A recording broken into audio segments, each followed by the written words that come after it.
Amis, frères et sœurs, vous qui avez bravé la chaleur déjà matinale pour être ici dans ce temple ce matin, venant de près, de plus loin, ou vous qui êtes peut-être plus au frais à distance, habitués de passage, à toutes et à tous, bienvenue dans ce moment fraternel. Quelles que soient nos origines, nos traditions, nos singularités, nos courants de pensée et de spiritualité, nous sommes rassemblés ce matin pour célébrer la bonne nouvelle proclamée 2000 ans plus tôt par Jésus-Christ. En lui, la parole de Dieu s'est faite chair pour manifester hier, aujourd'hui encore, et de toute éternité, le don de la grâce inconditionnelle en tout et pour tous, dans la paix et dans la joie. Revêtu de cette assurance, au moment d'entrer dans ce temps de culte, je vous invite à la prière. Éternel notre Dieu, nous voici devant toi ce matin, mais aussi chaque jour qui se lève. Toi, tu es là, toujours présent pour nous, offert à nos cœurs, à nos âmes. Nous passons, parfois négligemment, sans percevoir ta présence dans ce monde qui nous entoure, en celui ou celle qui nous parle, quel qu'il soit et d'où qu'il vienne. En ce temps de communion fraternelle et sans limite pour nos vies, aide-nous à outrepasser les frontières de nos territorialités intérieures pour mieux percevoir en l'autre, avec l'autre et pour l'autre, le véritable sens du mot « exister ». Amen. Et je vous invite à vous lever pour chanter ensemble le premier spontané.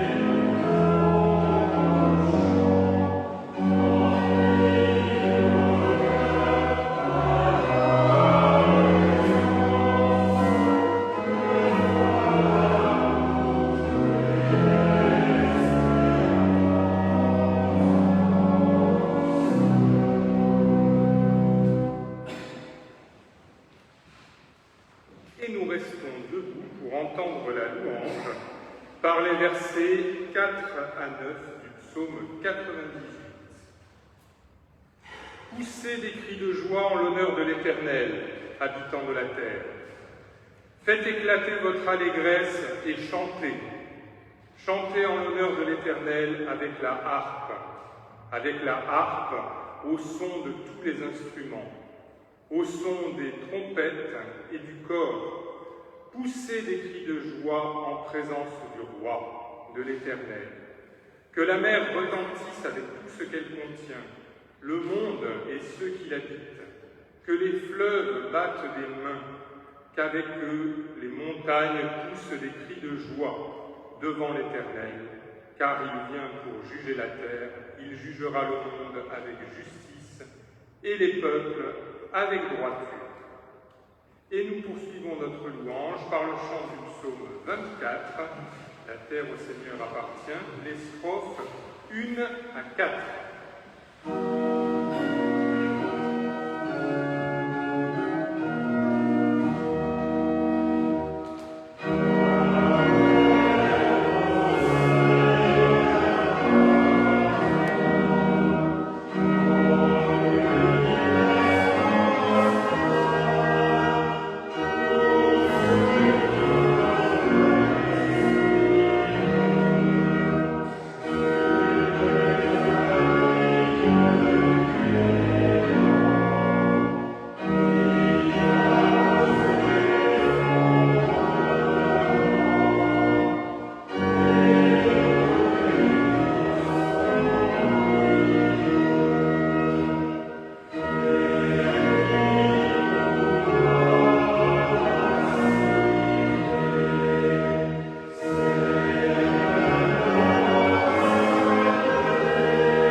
Prenez place.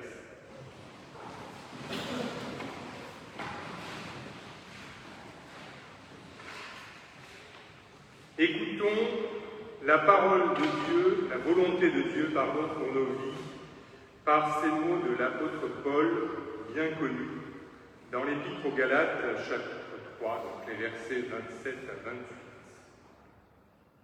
Vous tous qui avez été baptisés en Christ, vous avez revêtu Christ. Il n'y a plus ni juif, ni grec. Il n'y a plus ni esclave, ni homme libre. Il n'y a plus ni homme, ni femme, car vous êtes un en Jésus-Christ.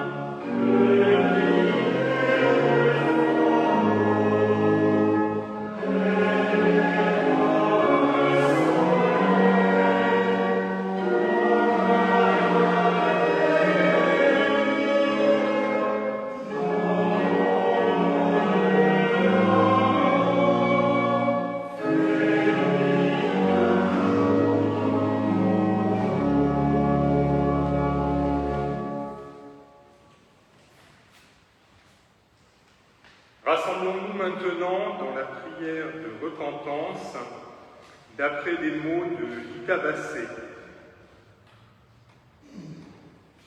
Sais-tu, Seigneur, la nausée de nos jours loin de toi? Sais-tu le ciel vide au-dessus de nos têtes? Sais-tu les cailloux d'une route qui n'en finit pas? Sais-tu le cri muet qui s'étrangle dans nos gorges? Sais-tu le désespoir de vivre quand l'amour n'est plus aimé? Et toi, dit Dieu, sais-tu les trésors de consolation dont vous ne voulez pas? Sais-tu mes vains appels dans la brise du soir? Sais-tu la main tendue que vous ne saisissez pas? Sais-tu la brûlure de mon cœur lorsque je frappe à votre porte et que vous n'ouvrez pas? Dis, le sais-tu?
Je vous invite à vous lever pour entendre l'annonce du pardon, toujours par des mots de Lita Bassé.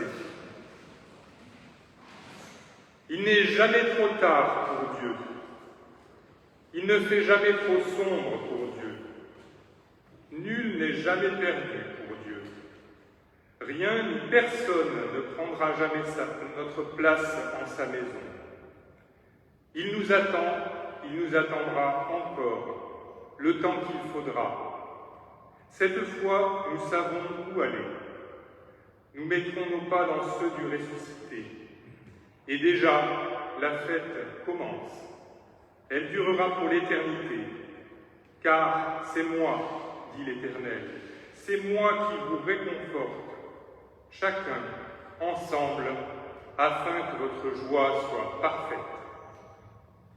Et nous chantons notre reconnaissance avec le cantique 241 pour Jésus-Christ Seigneur ressuscité, et nous le chantons en entier.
Avant de lire les Écritures, nous prions. Éternel, les clameurs de notre quotidien nous empêchent souvent d'entendre ta voix, d'être à l'écoute de l'espérance que tu nous offres. Dans l'altérité, dans notre rapport au monde. Éveille nos cœurs, ouvre-nous à ta présence éternelle. Que la parole que nous allons maintenant entendre nous nourrisse toutes et tous par le souffle de ton esprit. Amen.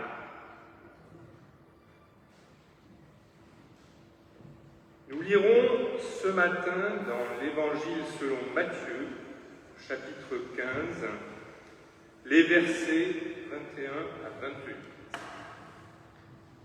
Précédemment, Jésus est au bord du lac de Tibériade. Il accomplit un certain nombre d'actes, de signes, dirait l'Évangile selon Jean.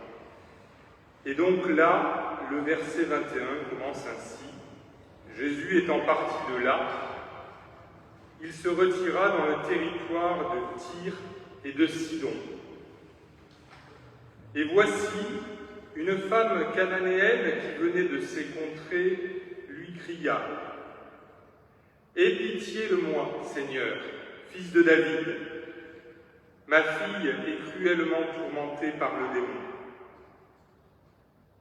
Il ne lui répondit pas un mot, et ses disciples s'approchèrent et lui dirent avec insistance « Renvoie-la, car elle crie derrière nous. » Il répondit « Je n'ai été envoyé qu'aux brebis perdues de la maison d'Israël. » Mais elle vint se prosterner devant lui, disant « Seigneur, au secours !» Il répondit « Il n'est pas bien de prendre le pain des enfants et de le jeter aux petits chiens. » « Oui, Seigneur, répondit-elle, mais les petits chiens mangent les miettes qui tombent de la table de leur maître. » Alors Jésus lui dit « Femme, ta foi est grande, qu'il te soit fait comme tu le veux. » Et alors même, sa fille fut guérie.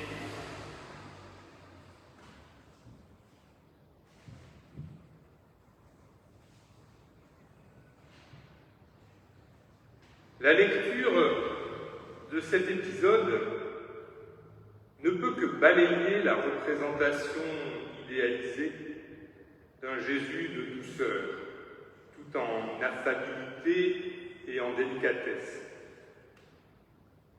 Nous savons pourtant par d'autres textes que Jésus peut, pour le dire un peu trivialement, ne pas être très commode.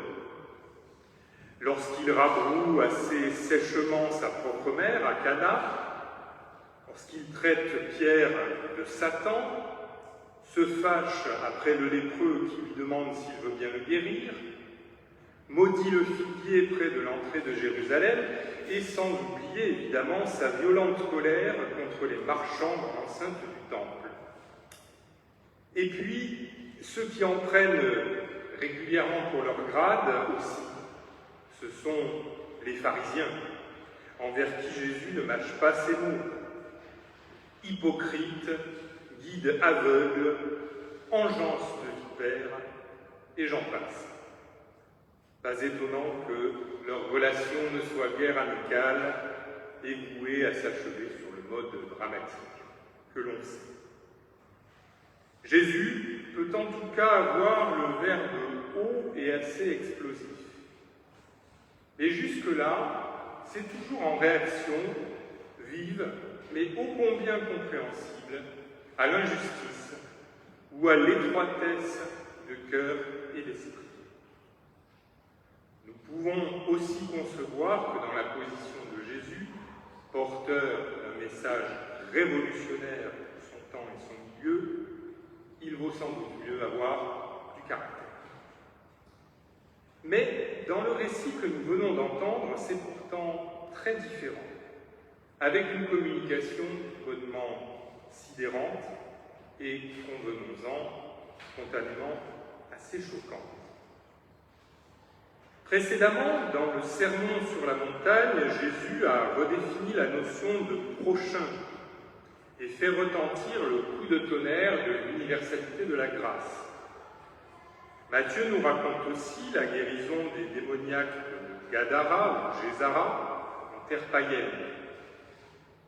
Les païens, c'est-à-dire les non-juifs, de Pérée ou de Décapole, on s'en méfie beaucoup, on les évite, mais entre Israël et eux coule le Jourdain, qui matérialise la frontière naturelle à ne pas franchir. Une frontière que, justement, Jésus a franchie et franchira encore pour aller à leur rencontre. Mais alors, pourquoi l'entrée en relation avec cette femme, en particulier, est-elle donc si problématique? La cananéenne présente d'emblée, entre guillemets, deux handicaps.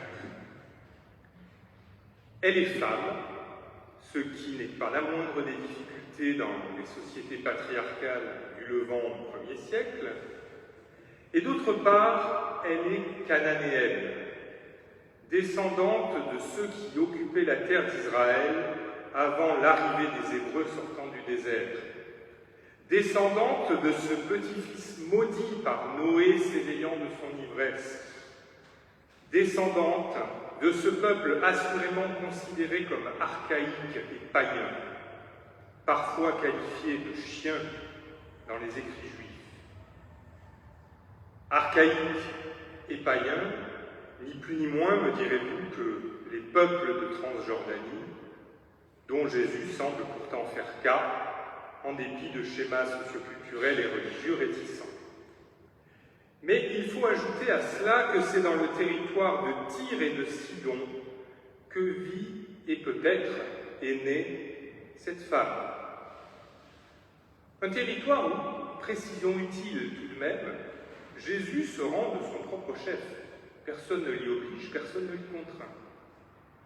Mais dans l'imaginaire juif, à l'époque de Jésus, cette province syrophénicienne symbolise le paroxysme de l'idolâtrie, à travers le personnage de la reine Jézabel, épouse du roi d'Israël Akab.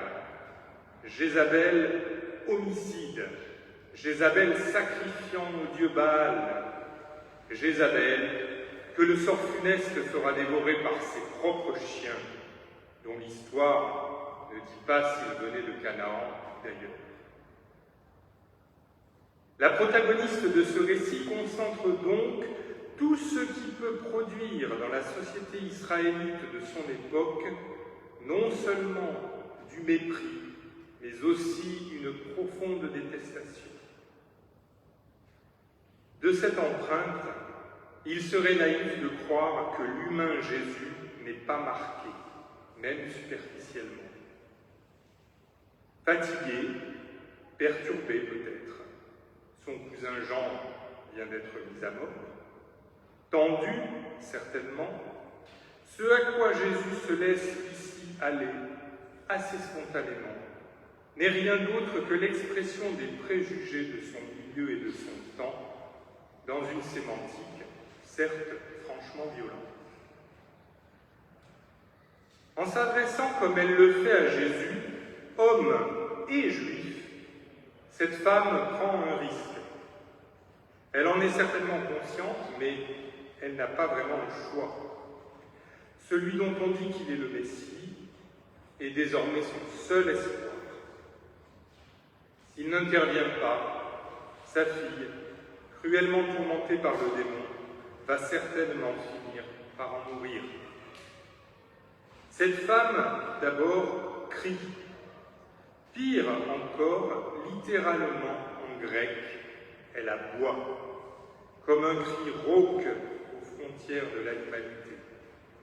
Dans sa supplique, elle sacrifie jusqu'à l'humanité de son appel pour sauver sa fille, pour la faire renaître.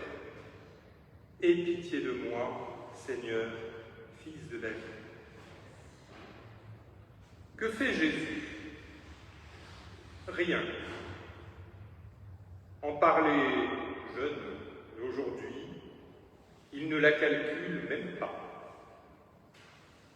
Les disciples, eux, toujours à l'affût d'une action des plus pertinentes, je vous laisse juger, décident de s'en mêler. Enfin, pas trop tout de même. Plaignons-nous, mais surtout ne soyons pas trop téméraires. Laissons le Maître évincer lui-même cette importune. La formule de Jésus est sans appel, et cette fois, vous m'excuserez le vocabulaire marketing, mais elle pourrait être reformulée de cette façon, sans intérêt, n'appartient pas au public cible. Loin de se décourager, la cananéenne persévère, elle se jette littéralement aux pieds de Jésus comme un chien aux pieds de son maître. Elle implore de nouveau, par des mots très simples, ceux de son désarroi de mère et d'une prière pour la vie, au secours. Il n'est pas bon de prendre le pain des enfants pour le jeter, petit chien. Avec cette réponse de Jésus, l'indifférence fait place à l'injure. À l'absence de reconnaissance se substitue un mépris caractérisé.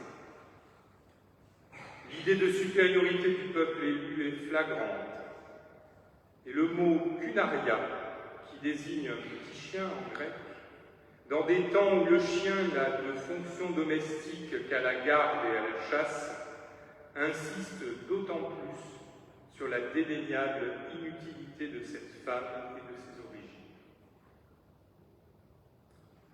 Mais où est donc passé l'amour de Jésus? Qu'est devenue sa capacité à écouter, à discerner, à comprendre et à accompagner autrui dans le relèvement de son existence? Certains théologiens lisent dans cette violente réplique une mise à l'épreuve intentionnelle de la foi de la cananéenne. Ce que dit alors Jésus, il n'en pense pas un mot, c'est juste pour voir si.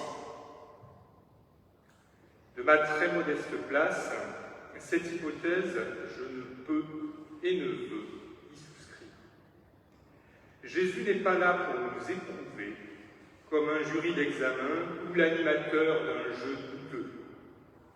Il est là pour nous accompagner à notre révélation à nous-mêmes et aux autres, et en cela pour nous libérer. Sa présence à nos côtés nous offre, quels que soient nos chemins de vie et qui que nous soyons, la possibilité de répondre par notre foi au don de la grâce inconditionnelle. Pour d'autres, la réponse volontairement séquencée et provocante de Jésus surviendrait comme un moyen de faire comprendre à ses disciples que la grâce est aussi offerte aux étrangers qui veulent bien croire en lui et le servir. L'instrumentalisation d'une femme, une forme de maltraitance comme outil prétendument pédagogique, cette option ne me semble guère plus acceptable que la précédente. À mon sens, l'attitude de Jésus, parole incarnée de Dieu, n'en est pas moins, à ce moment précis, l'expression de son humanité faillible, avec les repères, les préjugés même, de la culture et de la société dans laquelle il évolue. La parole libératrice que Jésus porte en lui est alors momentanément recluse dans l'intolérance, emmurée dans l'a priori profond, l'inconscient collectif tenace auquel lui-même, en sa part d'être terrestre, ne peut totalement échapper. En ce bref instant, de Jésus et de la cananéenne, le plus impur des deux n'est peut-être pas celui que l'on veut. Mais à la violence verbale de Jésus répondent calmement l'intelligence et l'humilité de cette femme. À l'insulte, elle refuse d'opposer l'insulte.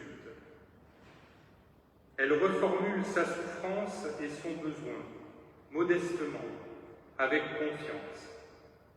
Oui, Seigneur, Jésus est le Maître, soit. Il n'est pas bon d'enlever le salut d'Israël au profit des païens. Mais dût-elle ne pas valoir davantage à ses yeux qu'un petit chien, les miettes de la grâce sont suffisantes pour l'aider à vivre et à faire vivre autour d'elle, sans priver les autres convives d'un repas surabondant dont chacun, en définitive, peut avoir sa part. C'est là qu'un véritable renversement déterminant s'opère. La réponse de la cananéenne convertit Jésus. C'est lui qui se trouve au bénéfice de l'action transformatrice de Dieu par la parole de cette femme. Comprenant alors la sincérité et la profondeur de sa prière, qui n'est pas une prière pour elle-même d'ailleurs, mais une intercession pour sa fille, Jésus laisse à présent parler son cœur, libère la parole et agit à l'exact contraire de ce qu'il annonçait au début. Femme, ta foi est grande, qu'il te soit fait comme tu le veux. Et à l'heure même, la fille de la Cananéenne fut guérie.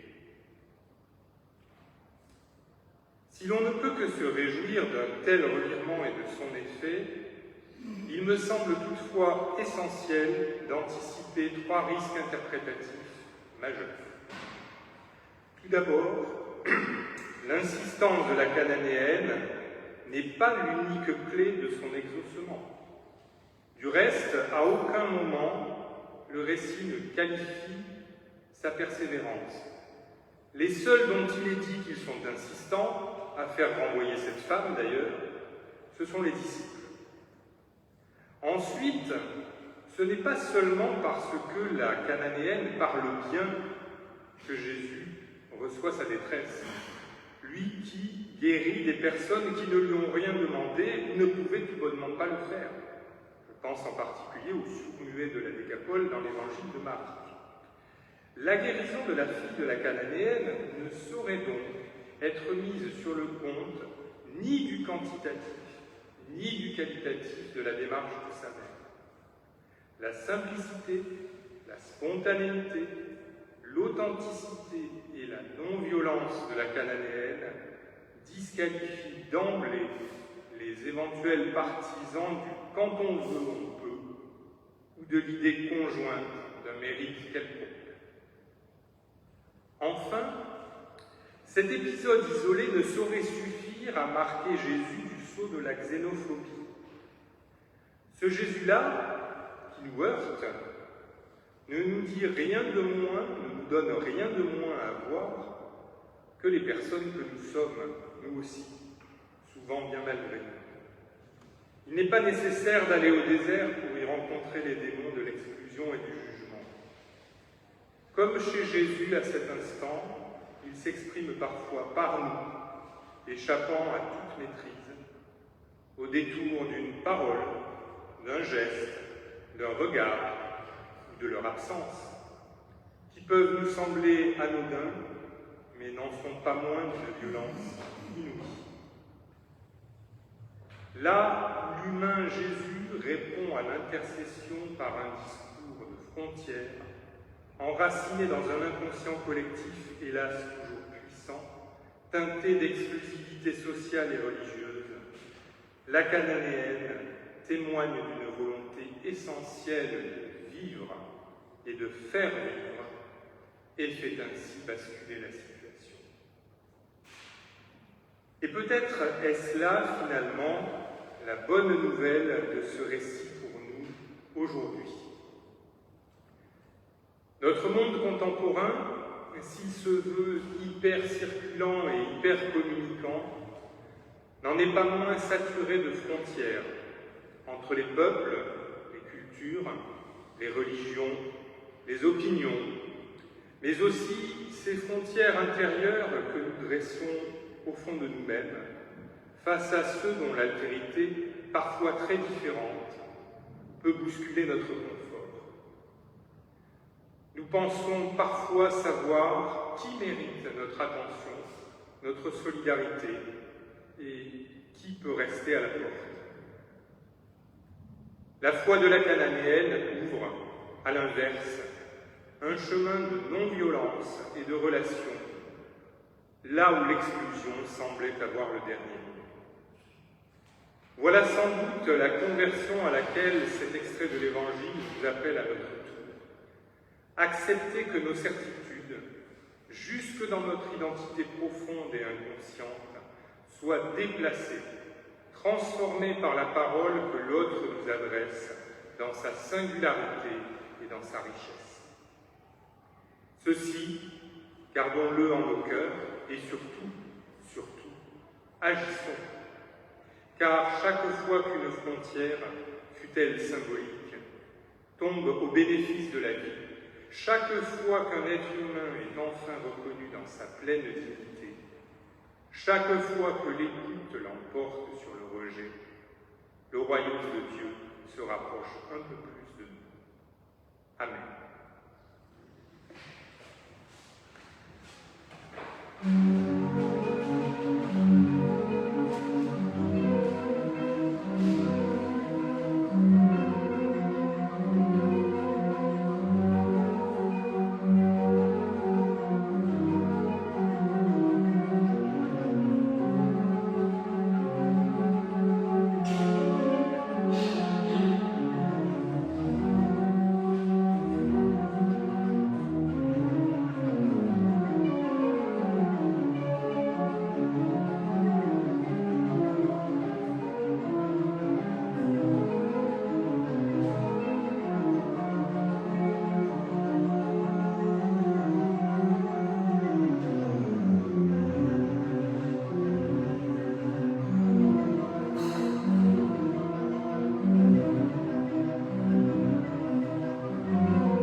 Je vous invite à vous lever pour entendre la confession de foi qui, ce matin, est inspirée de la déclaration du synode confessant qui s'est réuni à Barmen, en Allemagne, en 1934. Nous croyons que Dieu est le Père de tous les hommes, de tous les peuples. Nous croyons que nul peuple, nulle culture, nulle condition n'est exclue de la grâce de Dieu. Nous sommes tous créés à son image et à sa ressemblance. C'est ce qui fonde la dignité et l'égalité de tous les hommes.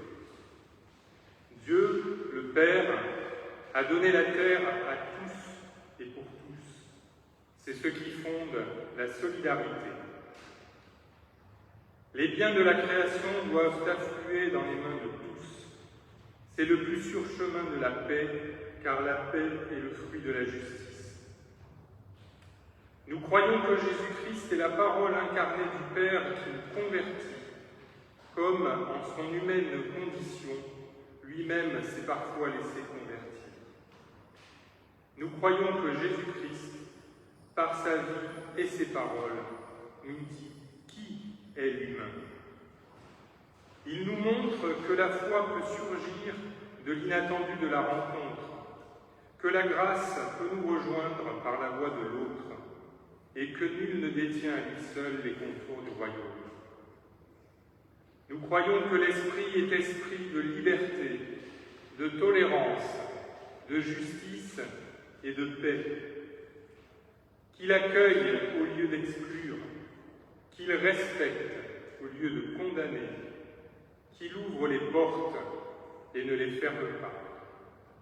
Nous croyons que son espérance est plus forte que tous les désespoirs. Amen. Et nous chantons le spontané suivant, nos cœurs pleins de reconnaissance.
Voici venu le moment des annonces et je vais donc céder le micro à Yann. Merci Adrien pour ce culte et puis je pense que nous pouvons te souhaiter un excellent mois de juillet d'intérim pastoral à 7. Merci à Frédéric pour l'accompagnement musical. En ce dimanche, collecte de l'épicerie solidaire de la Croix-Rouge à la sortie du temple. Jeudi prochain, pause spirituelle entre 12h30 et 13h30. Et enfin, dimanche prochain, Anthony présidera le culte, suivi d'un repas, me semble-t-il. Et à partir du 12 juillet, notre nouvelle pasteur Sandrine Moreau assurera les cultes jusqu'à la fin du mois de juillet. Est-ce que quelqu'un a une autre annonce éventuellement à faire? Oui, moi je donnerai un concert samedi prochain à 18h, concert d'orgue au Tombeau-Mondac. Eh bien, merci Frédéric. Merci. S'il n'y a plus d'annonce, donc voici cette fois venu le moment de l'offrande, l'offrande pour soutenir les actions diverses et variées de cette paroisse, une offrande dans la joie. Et pendant l'offrande, je vous invite à vous lever pour chanter à nouveau notre reconnaissance en chantant le cantique 253 et nous le chantons en entier.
Voici venu le moment de la prière d'intercession, la prière chacun pour les autres. Et en fait de prière d'intercession, avant que nous disions ensemble le Notre Père, il m'a semblé intéressant, en lien avec le texte médité ce jour, de nous rappeler par les mots de Dietrich Bonhoeffer ce qu'est l'intercession. L'intercession n'est rien d'autre que l'acte par lequel nous présentons à Dieu notre frère ou notre sœur, en cherchant à la voir sous la croix du Christ, comme un homme pauvre et pécheur qui a besoin de la grâce. Dans cette perspective, tout ce qui peut me le rendre odieux disparaît. Je le vois dans toute son indigence, dans toute sa détresse, dans sa misère et son péché qui me pèsent comme s'ils étaient miens, de sorte que je ne puis plus rien faire d'autre que prier. Seigneur, agis toi-même sur lui, selon ta sévérité et ta bonté. Intercéder signifie mettre notre frère, notre sœur, au bénéfice du même droit que nous avons reçu nous-mêmes, le droit de nous présenter devant le Christ pour avoir part à sa miséricorde. Par là, nous voyons que notre intercession est un service que nous devons chaque jour à Dieu et à nos frères. Refuser à son prochain son intercession, c'est lui refuser le service chrétien par excellence. Nous voyons aussi que l'intercession est non pas une chose générale, vague, mais un acte absolument concret. Il s'agit de prier pour telle personne, telle difficulté, et plus l'intercession est précise, plus aussi elle est féconde. Ainsi, nous portons dans nos prières celles et ceux qui nous sont proches, ou d'autres, plus lointains, plus anonymes, qui sont aux prises avec les tourments de l'existence humaine, quelle qu'en soit l'expression.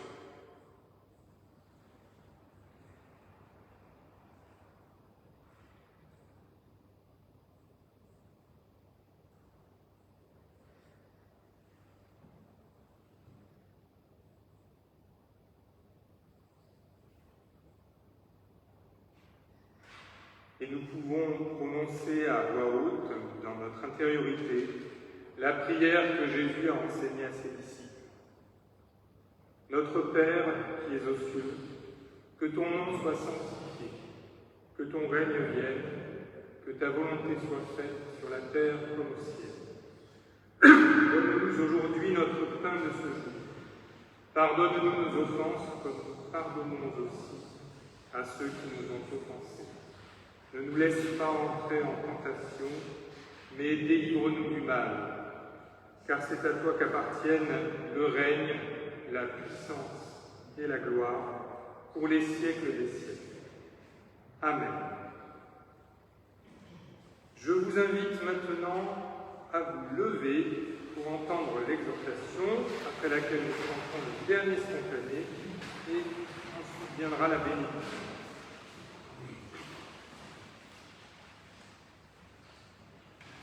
Allons maintenant, non pour défendre nos certitudes, mais pour demeurer disponibles à la rencontre. Là où les frontières séparent, soyons toutes et tous artisans de relations. Là où les paroles excluent, soyons témoins de la dignité de chacun et chacune. Lorsque l'autre vient bousculer nos évidences, ayons le courage de l'écouter.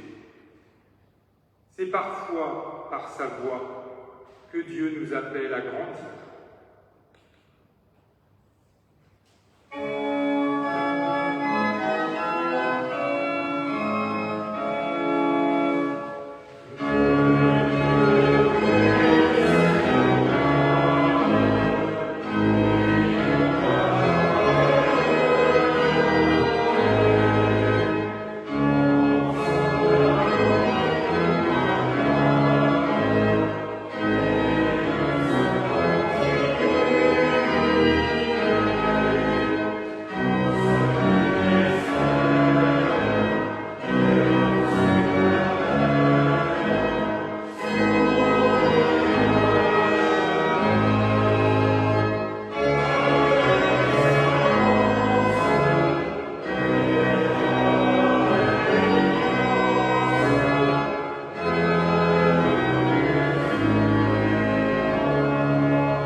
regarde.